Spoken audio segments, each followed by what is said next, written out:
본문이 길어서 오늘도 권사님이 고생을 하셨습니다. 애쓰셨는데 박수 한번 쳐주실래요? 자, 우리 옆에 계신 분들 참 어려운 시대를 살고 있잖아요. 한 주간 잘 견디고 오셨는데 눈으로 인사를 할 수밖에 없을 것 같습니다. 그죠? 옆에 있는 분들 보시고 잘 오셨습니다 하고 함께 한번 인사했으면 좋겠습니다. 할렐루야.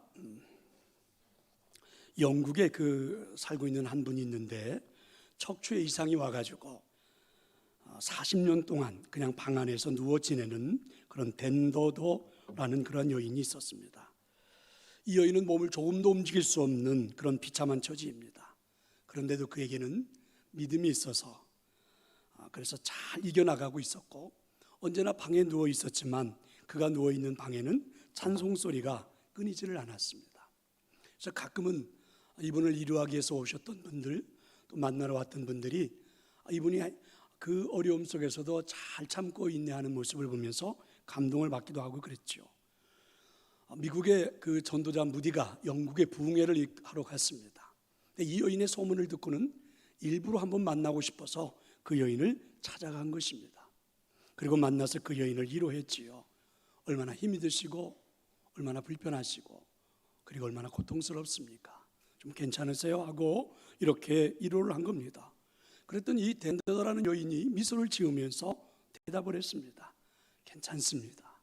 저는 오늘 죽어도 천국에 갈 수 있는 확신이 있기에 사실은 이 고통도 감사할 뿐입니다. 병을 앓게 되어 한 40년 가까이 늘 누워 지냈지만 고통도 많았지만 그래도 그저 하나님 앞에 감사하면서 잘 지내고 있습니다. 이렇게 고백을 하는 겁니다. 무디가 그 여인을 보았는데 그 인사말처럼 그냥 하는 말이 아니라 정말 이 여인에게서 그런 천국의 행복이 누려지는 그 기쁨을, 그 모습을 본 겁니다. 그리고 무디는 돌아와서 후일에 이렇게 말을 했습니다. 이 여인이 그렇게 누렸던 천국, 나도 그 여인이 누리는 그곳에서 그 여인을 만나는 그 순간 잠깐이라도 누릴 수가 있었다. 이렇게 고백을 했습니다. 40년을 누워서 살면서도 천국을 경험했다는 것, 그리고 그 여인이 누리고 있는 그 천국을 옆에서 잠깐 보고 그리고 천국을 경험했다는 무디, 이런 것들이 가능할까? 그게 정말 우리들이 살아가는 삶에 현실적으로 나타날 수 있는 일들일까? 오늘 예수님께서 해주시는 이 말씀 속에서 우리 모든 성도들에게 이런 천국의 행복이 누려질 수 있기를 저는 간절히 축원합니다. 마태복음 13장은 천국에 대한 비유를 설명해 주고 있습니다. 예수님께서 천국을 말씀하시는데 비유로 말씀하신 거죠. 그 중에 8개를 모아놓았습니다. 씨 뿌리는 비유, 겨자씨 비유, 누룩 비유, 알곡과 가라지 비유, 그리고 감춰진 비유, 감춰진 보화 비유, 감찐 진주의 비유, 그물 비유, 새것과 옛것의 비유, 이렇게 8개입니다. 그런데 이 모든 비유의 초점은 다 하나입니다. 바로 천국에 대한 것입니다. 그런데 이 말씀을 살펴보면 한 가지 이해하기 힘든 점을 발견하죠. 도대체 예수님은 천국을 설명하시면서 왜 모두가 현재 우리가 살고 있는 이 시대에 나타날 만한 이야기들, 그 문제점들에 대한 이야기를 말씀하시는 걸까? 예수님께서 천국은 이와 같으니 이렇게 말씀을 시작하셨잖아요. 그러면 듣는 사람들은 다 같이 오늘 예수님이 하늘의 이야기, 그리고 나중에 우리가 죽어서 들어갈 천국에 대한 이야기를 하실 줄로 기대하게 될 겁니다. 저 천국의 모습은 어떨까? 천국에는 지금 어떤 분들이 살고 있을까? 또 천국에 들어갈 사람들은 누구일까? 저 천국에서는 지금 어떤 일들이 나타나고 있을까? 사실은 이런 이야기를 듣고 싶을 겁니다. 그런데 예수님께서는 그와 같은 말씀은 한마디도 하지 않으셨습니다. 오히려 천국을 말씀하시면서 오늘 우리가 살고 있는 이 현실에서 하나님께서 주시는 말씀을 어떤 자세로 들어야 하는지, 그 말씀을 듣고 난 다음에는 어떻게 살아야 하는지 이렇게 말씀하시는 겁니다. 그러니까 언뜻 보면 앞뒤가 맞지 않는 것처럼 들려집니다. 그렇게 보여지죠. 하늘의 이야기를 하시겠다고 예수님 말씀하셔놓고는 땅의 이야기를, 현실적인 이야기만을 말하기 때문에 그렇습니다. 그러면 도대체 예수님께서 왜 이렇게 말씀하시는 것일까? 궁금하지 않습니까? 그 답을 보면 마태복음 몇몇 곳에서 찾아볼 수 있습니다. 우선 마태복음 4장 17절을 보면 이렇게 기록이 되어 있어요. 예수께서 비로소 전파하여 이르시되 회개하라 천국이 가까이 왔느니라. 예수님께서 공생애를 시작하시면서 제일 먼저 선포하신 말씀입니다. 예수님이 이 땅에 오신 것 그 자체는 바로 천국이 함께 왔다는 것입니다. 그런데 그 천국을 맞이하기 위해서는 회개해야 한다, 믿으시기를 축원합니다. 일부 예배 시간에도 이야기했는데요, 요즘 이제 유튜브에 설교하는 분들이 많잖아요. 제가 보니까 그렇게 저보다 설교를 꽤 잘하는 것 같지도 않은데 막 설교를 막 엄청 잘하는 것처럼 얼굴도 그렇고 보여지고 막 여기저기서 소리가 나고 그러는데 가만히 들어봤더니 교인들이요, 한마디 할 때마다 막 아멘 아멘 이러니까 그 목사님이 신나서 그러는 것 같더라고요. 여러분, 입은 막혀 있어도 소리는 낼 수 있지 않습니까? 좀 아멘을 좀 크게 하시면서 서로 우리 주고받고 이렇게 설교를 듣고 했으면 좋겠습니다. 마태복음 12장 28절에는 이렇게 말씀하고 있습니다. 그러나 내가 하나님의 성령을 힘입어 귀신을 쫓아내는 것이면 하나님의 나라가 이미 너희에게 임하였다. 예수님과 함께 시작된 이 천국이 지금 제자들 가운데 그대로 임했다. 예수님은 이렇게 선포하셨습니다. 마태복음 19장 14절을 보면 이런 말씀이 있어요. 예수께서 이르시되 어린아이들을 용납하고 내게 오는 것을 금하지 말라. 천국이 이런 사람의 것이니라. 어린아이와 같이 순진하고 겸손한 사람들이 천국을 소유할 수 있다, 이렇게 선포하신 겁니다. 그렇습니다. 예수님께서 말씀하시는 천국은 장차 우리가 세상을 떠나 먼 후일에 가야 될 저 하늘에 있는 천국, 저 멀리 있는 천국이 아니라 예수님과 함께 지금 우리 가운데 임재한 그 천국을 말씀하고 계신 것입니다. 회개하고 예수를 영접한 사람들, 그들의 심령 속에 임하는 천국을 말씀하고 계시는 것입니다. 예수님의 인격을 닮아서 믿음으로 사는 사람, 그들의 심령 속에 소유하게 되는 천국을 말씀하고 계시는 것입니다. 바로 여기에 천국의 비밀이 있습니다. 천국이 장차 죽은 뒤에 들어갈 곳이긴 하지만 이미 예수 그리스도와 함께 이 땅에 우리가 사는 삶에 임했다는 것입니다. 우리가 예수님을 믿게 되면 예수님과 함께 이 땅에서 그런 천국을 우리 심령 속에서 경험하고 누릴 수 있다는 것입니다. 그래서 우리가 지금 여기에서도 천국을 경험할 수 있는 것입니다. 예수님과 동행하는 삶 속에서 천국을 맛볼 수가 있는 것입니다. 사람들은 오래전부터 이 땅에 살지만 천국을 맛보고 싶어 했습니다. 그래서 지상낙원, 파라다이스를 꿈꿔왔죠. 정치인들은 정치를 통해서 이 땅의 지상낙원을 한번 만들어 보고 싶은 꿈들이 있고, 경제인들은 물질로 만드는 천국을 꿈꾸기도 하죠. 그리고 대부분 일반인들, 많은 사람들은 어디에 가면 파라다이스를 찾을 수 있을까? 어디에 가면 천국이 있을까? 이렇게 해서 시작된 것이 세계 여행 아닙니까? 그리고 천국을, 파라다이스를 동경하고 있습니다. 가끔 저녁에 제가 퇴근해서 들어가 보면 거의 저녁 먹을 때쯤 되면, 여러분 TV 보시는 분들 보면 거기 1TV, 2TV 이렇게 보면 1TV에 보면 우리나라 전국에 여러 곳을 소개를 하고 맛있는 음식도 소개하고 이럽니다. 요즘 봤더니 그 남해에 있는, 서해 쪽에 있는 섬들을 소개하는데, 와, 그 TV에 비치는 어느 한 섬을 보면 입이 쫙 벌어집니다. 어머, 저렇게 멋진 곳이 있을 수 있을까? 야, 정말 저기 한 번만 가보면 천국에 들어가는 것 같겠다. 저기 가서 조금만 힘을 쉬어봐도 뭔가 큰 힘이 날 것 같다. 아, 저기가 천국이 아닐까? 한번 저기 가보고 싶다, 막 이런 생각이 들거든요. 그런데 이제 그런 화면을 비춰주다가 그곳에 사는 주민들과 인터뷰하는 장면이 나옵니다. 그런데 이상하죠. 그 화려한 천국, 그 멋진 천국에서, 그 섬에서 살고 있는 그 주민들의 얼굴을 보면 막 고생해가지고 힘든 얼굴에 흔적들이 나타나고 있고, 가난에 찌들어 있는 모습도 보이고, 어쩔 수 없이 사는 모습도 보이고, 연세가 많이 들었는데도 여전히 농사를 짓기 위해서 나가야 되고, 고기를 잡기 위해서 바다로 나가야 되고, 막 이러는 모습들이 보이면 그분들이 마치 어머니 같고 아버지 같아서 가슴이 찡하기도 하고 그렇습니다. 그래서 이내 야, 정말 멋진 섬, 천국과 같다, 이렇게 생각했던 그 마음이 한순간에 사라져버리고, 저곳에서 하루만 살아도 참 좋을 것 같았는데 저분들은 왜 저렇게 힘든 인생이 되었을까? 오히려 이렇게 생각이 바뀌어지는 것을 볼 수 있습니다. 그렇습니다. 천국은요, 장소가 아니었습니다. 환경이 아니었어요. 외적인 모습이 아니었습니다. 예수님이 말씀하시고자 하는 것은 무엇입니까? 천국은 어디에 임하는 것입니까? 마태복음 5장 3절에서 예수님이 말씀하십니다. 심령이 가난한 자는 복이 있나니 천국이 그들의 것임이요. 그렇습니다. 천국은 장소, 환경, 외적인 것이 아닌 심령의 문제라는 것입니다. 천국은 바로 우리의 심령에 임하는 것입니다. 결국 예수님이 우리에게 말씀하시고자 하셨던 것은 바로 이런 것입니다. 우리가 예수님을 영접하면 예수님께서 우리의 심령 속에 오시면서 천국을 가지고 들어와 우리에게 선물로 주시는 것, 바로 이것입니다. 그러니까 예수님이 우리 심령 속에 거하시게 되면 그 천국도 우리 심령 속에서 머물 수 있다는 것입니다.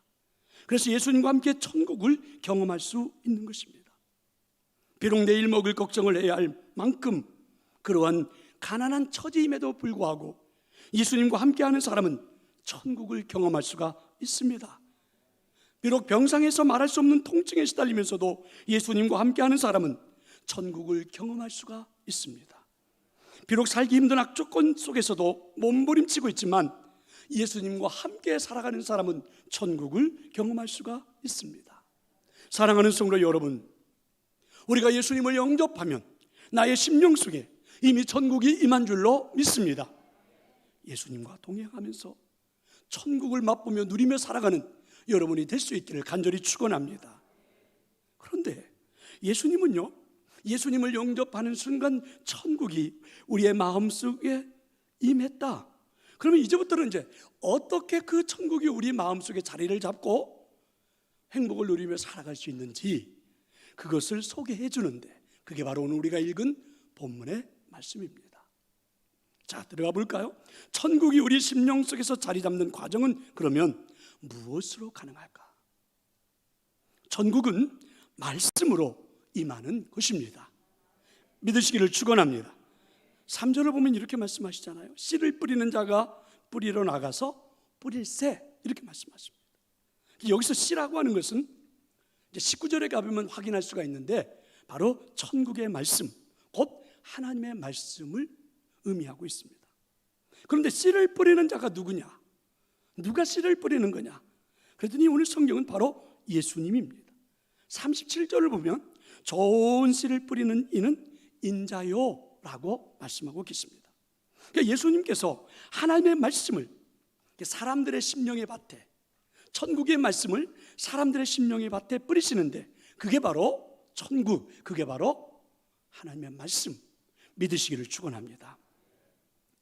잘 알고 있는 게 있죠. 농사라고 하는 것은 씨를 뿌리는 것부터 시작이 됩니다. 밭에는요, 씨가 뿌려져야 무슨 일이 시작돼도 시작됩니다. 씨가 뿌려지지 않은 밭에서는 아무 일도 일어나지 않습니다. 마찬가지입니다. 하나님의 말씀이 우리의 심령에 뿌려지지 않고서는 어떤 천국도 어떤 것도 나타날 수가 없습니다. 그러니까 하나님의 말씀이 내 마음속에 심령에 뿌려지면 그 심령 속에서는 천국의 역사가 시작되는 것입니다. 예를 들어볼까요? 예수님께서 이 땅에 오셔서 사역하신 일들을 살펴보면 대부분 그렇습니다. 마가복음 1장 21절에 가보니까 그들이 가버나움에 들어가니라 예수께서 곧 안식일에 회당에 들어가 가르치시매. 안식일입니다. 회당에, 가버나움 회당에 들어가서 예배하면서 사람들에게 천국의 말씀, 하나님의 말씀을 가르쳤어요. 그랬더니 그 회당 가운데 있었던 한 사람, 귀신 들린 한 사람이 있었습니다. 예수님으로부터 이 천국의 말씀을 받는 순간 이 사람은 더러운 귀신이 그의 마음속에서 떠나버렸고 이에게는 새로운 삶, 천국의 삶이 시작된 것입니다. 그래서 예수님께서는 말씀의 씨앗을 뿌리는 일에 그렇게 치중하셨던 겁니다. 병 고치시는 일, 이적을 베푸시는 일, 기적 같은 일들이 참 많이 하셨잖아요. 그런데 기적 자체, 병 고치고 이적을 하는 것 그 자체의 목적이 아니라 병 고치고 이적을 행하는 일들을 통해서 사람들에게 천국, 하나님의 말씀, 천국의 말씀을 심어주려고 하셨던 것입니다. 믿으시기를 축원합니다. 한번 우리는 이렇게 생각해 볼 수가 있죠. 내가 하고 있는 말, 내가 생각하고 있는 가치관, 내가 생각하고 있는 사고를 우리는 우리의 입으로 자꾸 우리에게 말하죠. 그런데 하나님이 우리에게 심어주시는 천국의 말씀을 우리 마음속에 심을 필요가 있어요. 왜요? 이유가 있기 때문에 그렇습니다. 한번 볼래요? 우리는 이렇게 말하죠. 잘 모르겠어. 내 인생을 놓고 삶을 놓고 잘 모르겠어, 이렇게 말을 해요. 그런데 하나님 우리에게 이렇게 말씀하십니다. 내가 너의 발걸음을 인도하리라. 그게 잠언 3장 5절과 6절입니다. 우리는 이렇게 말하잖아요. 나는 너무너무 피곤해, 이렇게 말할 때 하나님은 내가 너에게 힘을 주리라. 그게 마태복음 11장 28절 30절입니다. 우리는 이렇게 말하죠. 나는 불가능해, 이렇게 말합니다. 하나님은 모든 것은 가능하다. 누가복음 18장 27절이죠. 우리는 가끔은 이렇게 표현합니다. 나는 누구도 사랑하지 않아. 그런데 하나님은 나는 널 사랑한단다. 그게 바로 요한복음 3장 16절입니다. 우리는요 이렇게 말하죠. 나는 당신이나 자신을 용서할 수가 없어. 하나님은 내가 널 용서하노라. 로마서 8장 1절입니다. 우리는 일을 하면서 이렇게 말합니다. 그럴 가치가 없는 일이야. 그런데 하나님은 그것은 가치가 있는 것이다, 이렇게 말씀해 주십니다. 삶에 치이다 보니까 우리는 표현하잖아요. 나는 정말 똑똑하지 못해, 이렇게 말하는데 하나님이 우리에게 하시는 말씀은 내가 너에게 지혜를 주마. 그게 고린도전서 1장 30절이죠. 하도 우리는 힘들고 어려우니까 우리 입에 달고 나는 말이 있습니다. 나는 못해. 하나님 우리에게 나는 내게 능력이 있는 것을 안다, 이렇게 말씀하십니다. 그게 고린도후서 8장입니다.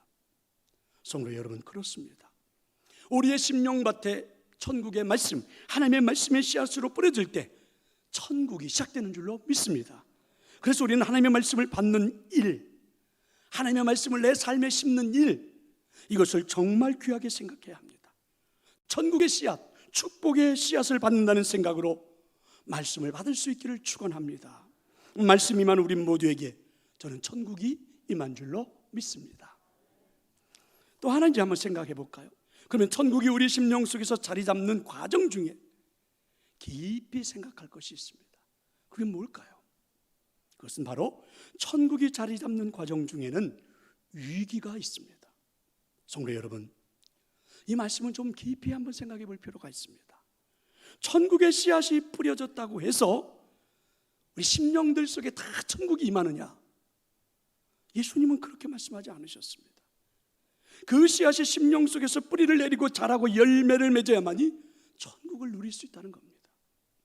그런데 씨앗이 한 심령 속에 뿌려져 열매를 맺기까지는 갖가지 위기가 찾아오죠. 오늘 본문은 예수님은 세 가지의 위기를 우리에게 말씀해 주셨습니다. 첫 번째는 사단의 방해입니다. 4절을 볼래요?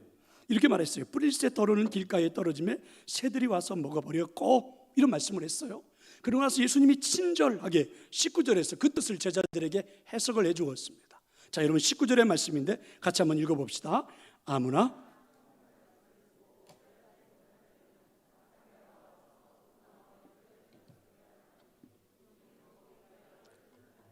그렇습니다. 우리가 말씀을 듣고 깨달지 못할 때에는 악한 자가 와서 우리 심령을 막 흔들어 의심케 한다는 거죠.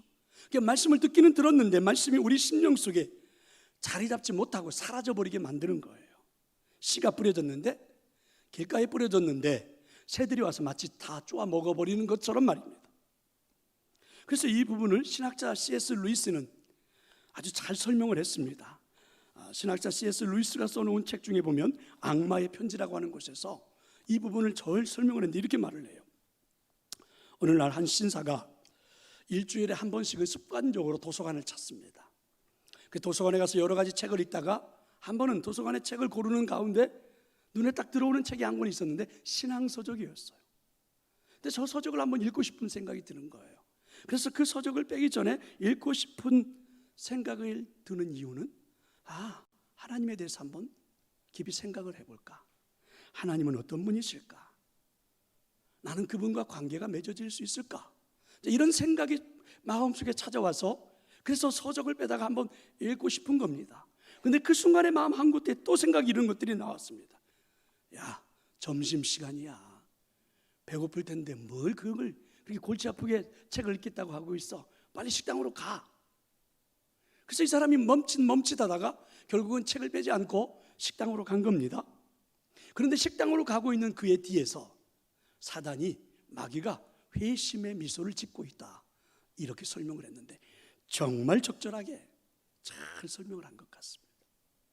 이렇게 여러분, 천국이 우리들의 마음속에 임할 수 있도록 예수님은 역사하고 계시지만 그게 이제 말씀이었는데 그 말씀이 내 안에 떨어지지 못하도록 사단의 방해가 있다는 거죠. 이런 위기가 우리에게 찾아올 수 있죠. 두 번째는 환난과 박해입니다. 5절과 6절을 보면 이렇게 말씀했습니다. 더러는 흙이 얕은 돌밭에 떨어짐에 흙이 깊지 아니하므로 곧 싹이 나오나 해가 돋은 후에 타서 뿌리가 없으므로 말랐고. 그래서 예수님은 20절과 21절에서 이렇게 해석을 해주셨습니다. 자, 20절과 21절 읽겠습니다. 돌밭에 뿌려졌다는 것은 말씀을 듣고 즉시 기쁨으로 받되 그 속에 뿌리가 없어 잠시 견디다가 말씀으로 말미암아 환난이나 박해가 일어날 때에는 곧 넘어지는 자요. 우리가 말씀을 듣고, 천국의 말씀을 듣고 내 인생의 행복을 만들어 보려고 잘 믿고 해보려고 결심을 했습니다. 그런데 그 말씀으로 살려고 하다 보니까 이상하게 핍박이 옵니다. 어려움이 자꾸만 닥치는 거예요. 힘든 일들이 생기는 겁니다. 그 말씀을 믿고 살아기 어려운 상황들이 자꾸 내 인생에 닥치는 거예요. 그때 대부분의 사람들이 두려워서 포기하는 겁니다. 마치 씨가 뿌려져 싹이 났는데 뜨거운 태양볕에 말라 죽는 것처럼 그렇게 오늘 성경은 표현한 거죠. 우리가 정말 우리 가운데 천국이 임할 수 있는 기회가 왔는데 이런 위기가 우리에게 닥칠 수 있다는 겁니다. 또 한 가지, 세 번째는 염려와 유혹입니다. 7절을 보면 이렇게 말씀하셨죠. 더러는 가시떨기 위에 떨어짐에 가시가 자라서 기운을 막았고, 이렇게 말씀하셨습니다. 이걸 예수님은 어떻게 해석을 했을까요? 자, 여러분 22절입니다. 한번 읽어보겠습니다. 가시떨기에 뿌려졌다는 것은 말씀을 들으나 세상의 염려와 재물의 유혹에 말씀이 막혀 결실하지 못하는 자요. 그렇습니다. 우리가 말씀을 듣고 깨닫고 믿음 생활을 시작해서 열심히 시작했습니다. 그런데 그때에 생활의 어려움이 찾아옵니다. 그 어려움은 물질적인 경제적인 어려움입니다. 그러니까 우리는 이 일로 인해서 염려가 되고 걱정하게 되죠. 그래서 결국은 유혹에 빠져들고 마음이 흔들리는 거. 그래서 천국을 맛보지도 못하는 거예요. 마치 싹이 자라고 줄기가 힘차게 뻗어오르다가 그 주변에 있는 가시덤불들이 영양분을 다 뺏어가 버려가지고 그리고 자랄 수가 없고 끝내 죽어버리는 것처럼 오늘 예수님은 그렇게 설명을 했습니다. 그렇습니다. 하나님의 말씀, 곧 천국의 씨앗이 우리 심령에 뿌려졌다고 하긴 하나 다 천국이 임하는 것은 아닙니다. 위기를 잘 넘겨야 합니다. 그래야 씨앗에 열매를 맺고 풍성한 천국의 기쁨을 맛볼 수가 있는 것입니다. 저는 여러분에게 그 위기를 잘 넘길 수 있기를 축원합니다. 자, 이제 한번 화면을 보실래요? 그렇다면 천국이 우리 심령 속에서 자리 잡는 과정은 일단 말씀이 뿌려져야 합니다. 또한 이 말씀이 자랄 때 위기를 잘 넘기고 나면, 그죠? 위기를 넘기고 나면 그 다음은 어떻게 될까? 예수님은 우리에게 어떻게 가르쳐 주셨을까요? 천국은 반드시 풍성한 열매로 임하게 될 것입니다. 아멘. 그렇습니다. 천국의 씨앗이 우리 심령 가운데 뿌려진 뒤에 위기를 잘 극복하게 되면 간단합니다. 천국이 반드시 임하게 되는 것입니다. 천국을 경험하게 되는 것입니다. 8절을 보면 예수님은 이렇게 말씀하셨죠. 더러는 좋은 땅에 떨어짐에 어떤 것은 100배, 어떤 것은 60배, 어떤 것은 30배의 결실. 그래서 이것을 이제 해석을 해주는 겁니다. 그게 23절이에요. 자, 23절의 말씀을 한번 더 읽어봅시다. 좋은 땅에 뿌려졌다는 것은 말씀을 듣고 깨닫는 자니 결실하여 어떤 것은 100배, 어떤 것은 60배, 어떤 것은 30배가 되느니라. 할렐루야. 한 알의 씨앗이 뿌려졌는데, 알맹이 하나가 뿌려졌는데 나중에 어떤 것은 100배, 60배, 30배의 풍성함을 맛보게 된다는 것이죠. 성도 여러분, 얼마나 감격스러운 말씀입니까? 천국은요, 말씀으로 임하는 것입니다. 그리고 저와 여러분의 손에 들려져 있는 이 성경은 어떤 말씀이든지 간에 천국에서 누려볼 수 있는 행복을 맛보게 하는 것이 여러분 손에 들려져 있는 말씀입니다.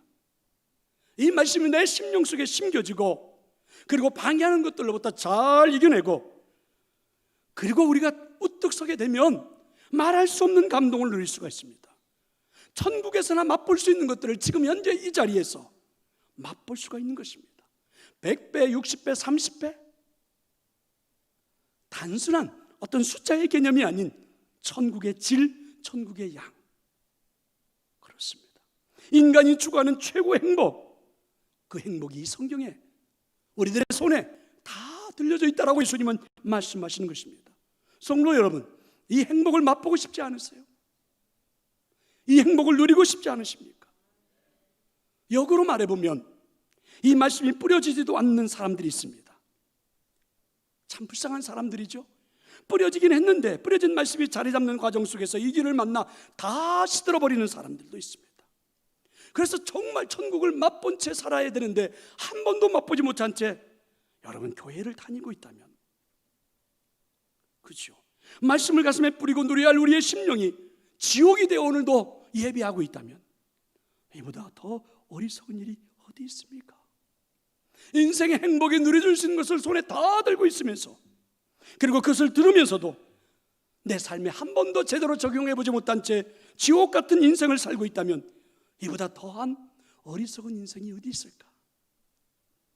좋은 땅에 뿌려졌다는 것은 말씀을 듣고 깨닫는 자다, 이렇게 말씀하셨습니다.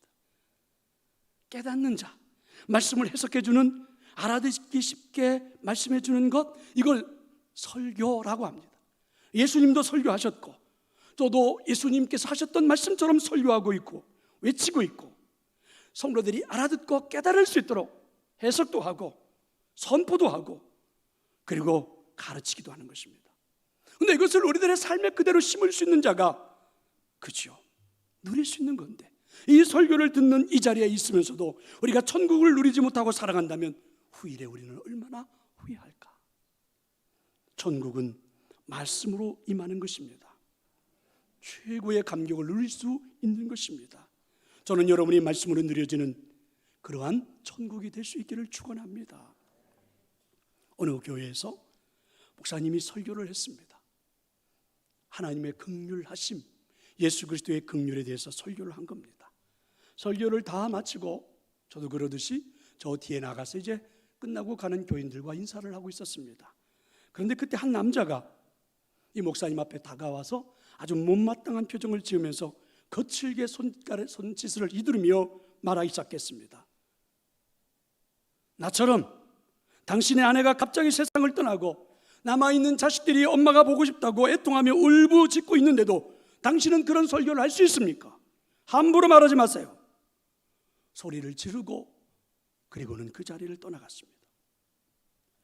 목사님은 그 이야기를 듣고 며칠 동안 이내 마음속에 정말 그럴까? 정말 그럴까? 그런데 이 말입니다. 얼마 지나지 않아서 이 목사님의 사모님이 그 교통사고로 현장에서 즉사를 했습니다. 장례식이 거행되게 됐죠.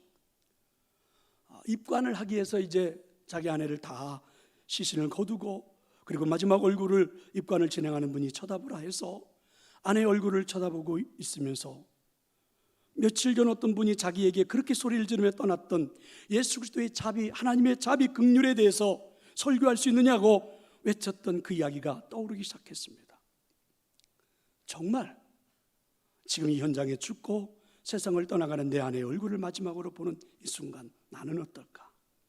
지금 내 가슴은 찢어지고 아프지만 그러나 여전히 이 목사님은 그 자리에서 하나님의 은혜를 노래할 수 있었다고 고백합니다.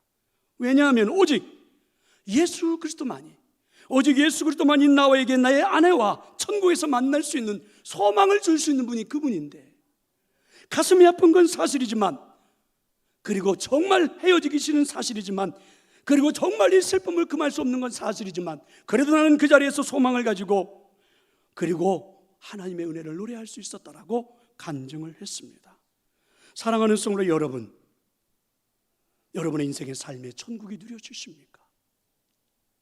누구나가 살아가는 삶은 다 비슷한 것 같습니다. 불행하기도 하고 아프기도 하고 힘들기도 하고. 저는 생각해 봅니다. 한 이쯤 살면 이제 인생에 좀 통달해서 아픔도 없고 슬픔도 없고 고통도 없고, 그리고 정말 마냥 천국만 나타날 줄 알고 그렇게 생각했는데 어떻게 살아도 천국은 임하지 않는 것 같고, 어떤 때는 너무 힘들고. 어제 저녁 저도 밤새 한숨을 못 자고 그냥 거의 뜬 눈으로 세우고 강단에 섭니다. 왜 이렇게 많은 인생을 살아왔는데도 여전히 그럴까? 그래서 여러분, 저는 80대고 90된 어르신들, 이분들이 존경스럽습니다. 80년 90년 동안 그렇게 힘들게 인생을 살아온 거 아닐까요? 그게 이제 우리들의 삶이에요. 그런데 오늘 예수님 우리에게 찾아오셔서 전혀 다른 말씀을 하시잖아요. 얼마든지 이 땅에서 천국의 행복을 누리며 살아갈 수 있다라고 말씀해 주시는 것입니다. 그 천국은 말씀과 함께 우리 삶에 자리 잡을 수 있습니다. 그 천국은 말씀으로 자리 잡는 가운데 위기만 잘 넘기면 상상할 수 없는 100배, 60배, 30배 엄청난 양의 행복이 우리에게 찾아온다고 말씀해 주십니다. 성도 여러분, 이미 우리는 예수님을 구주로 영접했잖아요. 예수님이 우리 안에 들어오면서 우리에게 천국을 선물해 주셨다면 이제는 그 천국이 내 안에서 자리 잡아 갈 수 있도록 말씀을 잘 심어야 되겠고, 그 말씀이 잘 자랄 수 있도록 위기를 넘겨야 되겠고, 그리고 그 말씀에서 누려지는 최고의 행복 한번 마음껏 누려볼 수 있기를 간절히 축원합니다.